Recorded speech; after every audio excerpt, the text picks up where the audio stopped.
We're back, baby doll. We're back for another episode of the Brennan Spear Show. And I've got to tell you guys that better Christmases have only been had by Reagan and Genghis Khan. I have so many things to be thankful for. The people that I love are healthy and strong, and they all seem to be doing well with the challenges that have been issued to them. And it is another beautiful cold day, and the clocks are striking 13. If you're watching this video, I hope you're enjoying the last you're going to see of the flow.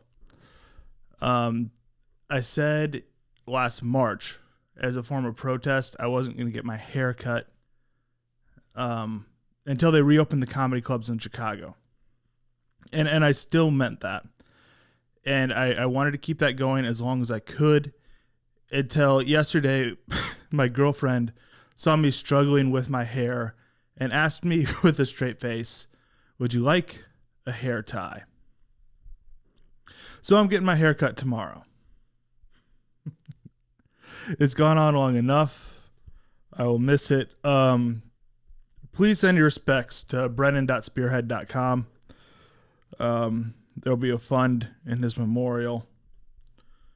Yeah, but it was great. I'm grateful that the year 2020 is coming to an end. It has been a long year of knowing that our depression and our anxiety has been worth it to someone, somewhere, or something. There are two parts to the show today. My predictions for the year of our Lord 2021, which will get me into trouble with the Facebook censors, and we'll talk a little bit about how I got in trouble last week, or 2 weeks ago now, and we will also talk about the part that's going to get me in trouble in my personal life. This is what I do with boredom. I burn down bridges, and we're going to do it today, bigger and better than ever. The flamethrower is filled with bathtub napalm, and we are ready to get it on. Let's start with the part that's going to get me in trouble in my personal life. Because the only people who listen to this show are people that I know. And so let's just really alienate those people right off the bat. I love Christmas movies. If I don't watch A Christmas Story twice all the way through on Christmas Day, Christmas might as well not have happened. But for the first time in a long time, I watched one that I hadn't seen in a while, which was The Family Man with Nicolas Cage. And I don't know if it's just because I saw this movie as a child. I'm guessing that's what it is. But that was a great movie. It's really good, and it doesn't show up anywhere on the best Christmas movies list. Like, and I know why it is. It's because Nicolas Cage is in there. And for some reason, all these bloggers think they're better than Nicolas Cage. Now, there are a lot of things you can say about Nick. You can say that he's over the hill. There's no way that Cage is his last name. But I had better never hear you say that Nick Cage is a cornball. Because if I hear you say that within earshot of me, you'll be picking up your teeth with broken fingers. Throughout my childhood, Nick Cage was an action star.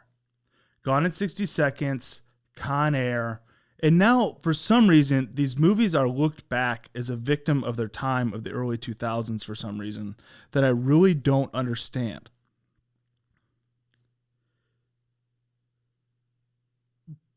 But Raising Arizona and The Family Man are both great movies, and they both hold up. The script of The Family Man might be the best script for a Christmas movie. It's a Wonderful Life is up there, but it's a different kind of smart. Okay, just here's the synopsis of The Family Man. A fast-lane investment broker offered the opportunity to see how the other half lives, wakes up to find that his sports car and girlfriend have become a minivan and wife. And every line of the movie works in both realities, where he still is that guy with the same knowledge, but it works as a husband having a mental breakdown at the same time. As far as Christmas script writing goes, it is an incredibly smart movie. And no one ever talks about it, because bloggers think that Nicolas Cage is a cornball. And I don't think that's fair. And this is the part about Christmas movies that's going to get me in trouble, because I thought this movie was so good at my height of frustration with American society right now. And what had me so frustrated was all these people that I know sending out Christmas cards with pictures of their dog. Whether it's a single person or a married person. Like, you didn't add another person to your family.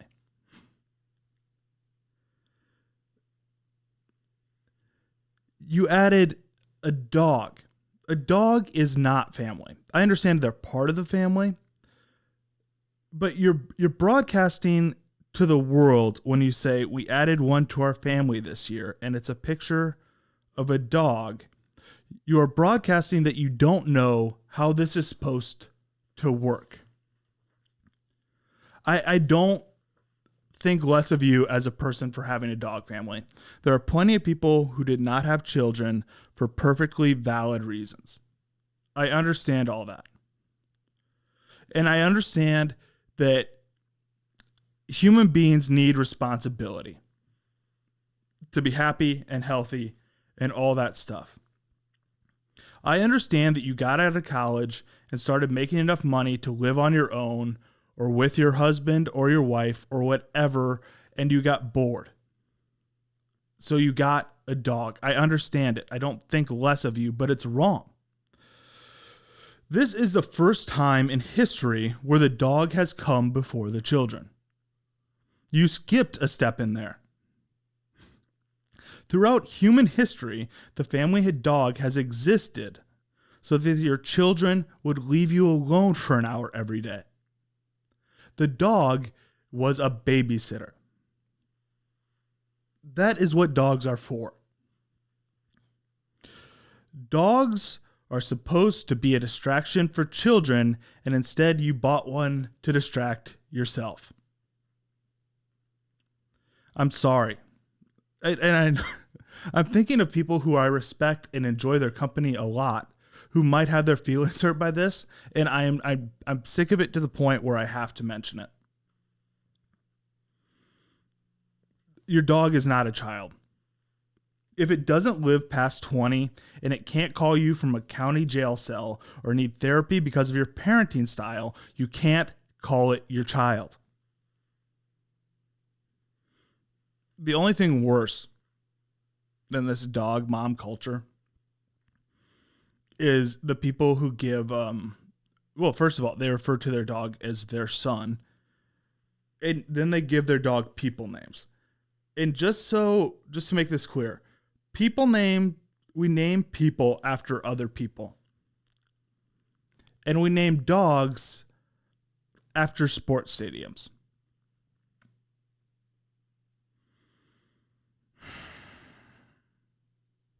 I'm going to get in so much fucking trouble for this. But that's the way it works. The names of dogs are inanimate objects. Spot, Rex, T-Bone.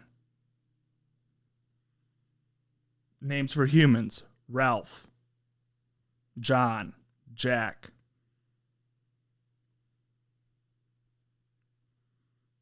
Applesauce is not the name for a child. But this is going more and more the other way. And like, I can't imagine what it's like to be a veterinarian now. Hello, veterinarian? Yes, it's about my son, Yusuf Islam.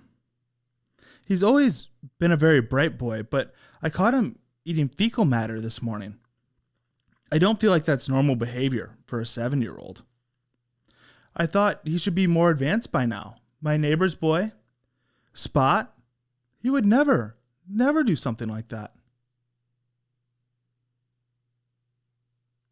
That's what I mean. A dog has a limited level of development that doesn't qualify it as your son. Your son, your children, have an IQ higher than 40. At some point, they grow up and they have to be contended with. And that makes you more of a human being. So please, for the love of God, stop saying that your pets are your children. And now that I've burnt down the bridges with half the people I respect in this planet, I want to talk about what's going to get me in trouble with Facebook this week. It's a new segment on the show after I got in trouble for saying something that I thought was universally agreed on last week. And so we'll get into it. People keep saying that 2021 is going to be better than 2020. And I don't know why they think that. I think there's like in the culture, there's like just this belief that things have to get better. But they don't. Things do not have to get better. Especially when nothing is being done to fix the problems in front of us. But I sat around and I came up with some reasons why 2021 will be way better than 2020. And the first reason is that the government will take a much more active role in COVID enforcement. With the newly released voluntary vaccines, we will be able to give certain people access to the United States economy. With unvaccinated people having to remain in quarantine, it will become illegal to spread any kind of disease. Earned equality will save our country. Due to our Constitution, it isn't possible for the government to prevent individuals from conducting commerce. So, our government will encourage the major banks in America to change their terms of service, to require updated vaccinations to do business with them. They rightfully have a duty to protect their employees. And if measures like these only save one human life, they will have been worth it. That is how corporate America will help to bring about the Great Reset in 2021. By saving American lives and denying services to all those opposed to public safety. By acting as the enforcement arm of those standing in the way of progress, and we should call them heroes for their help in returning America to a free country.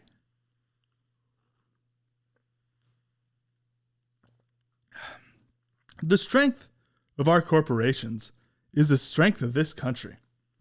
And our stock market will continue to set record highs because our Federal Reserve has artificially inflated our stock markets, guaranteeing that the corporations our government needs most will continue to be leaders in the global economy for generations to come, and ensure stay-at-home job opportunities for our most loyal American citizens.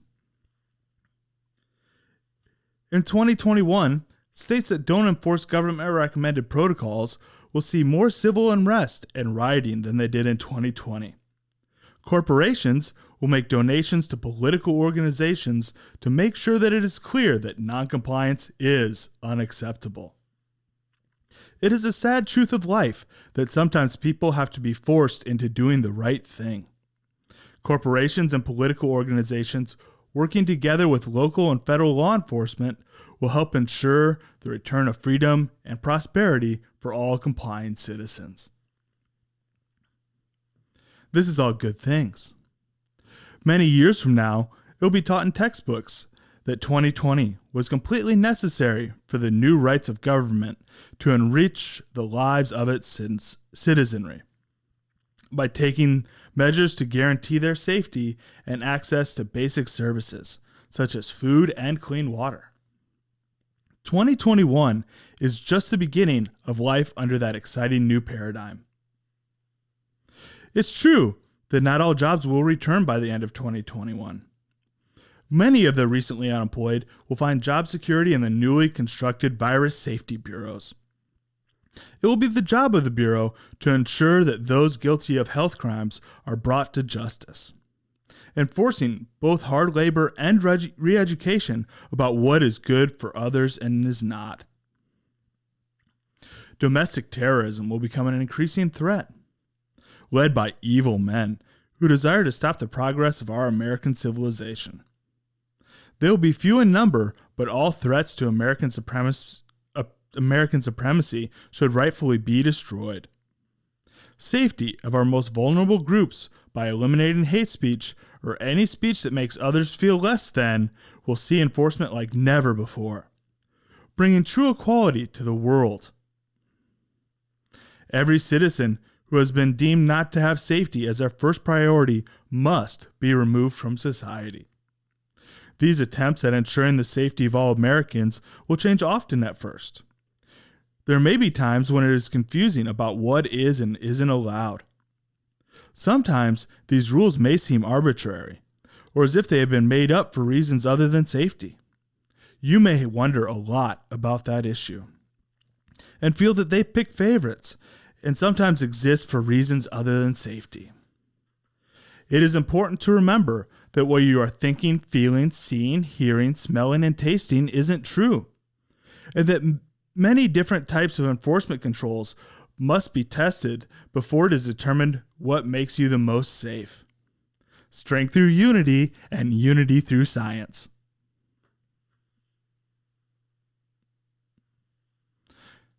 "2021 is going to be a great year.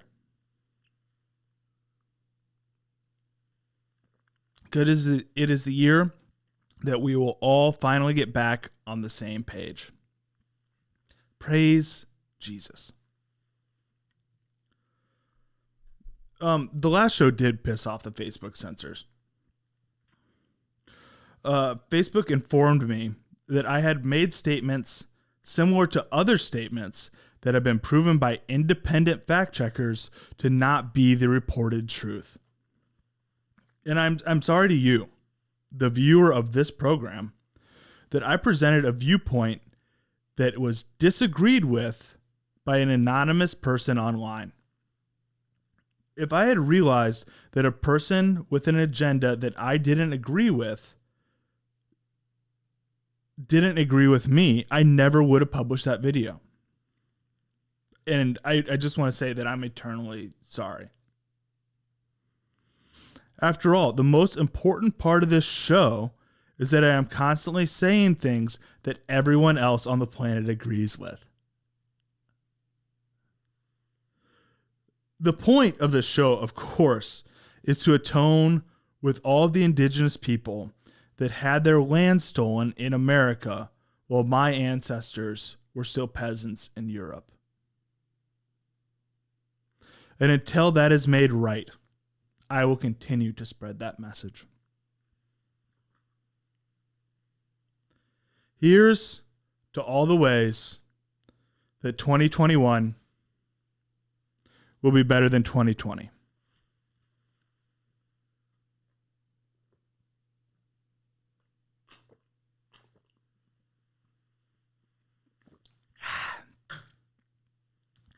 Don't turn away from evil. Speak out against it. Have a great week.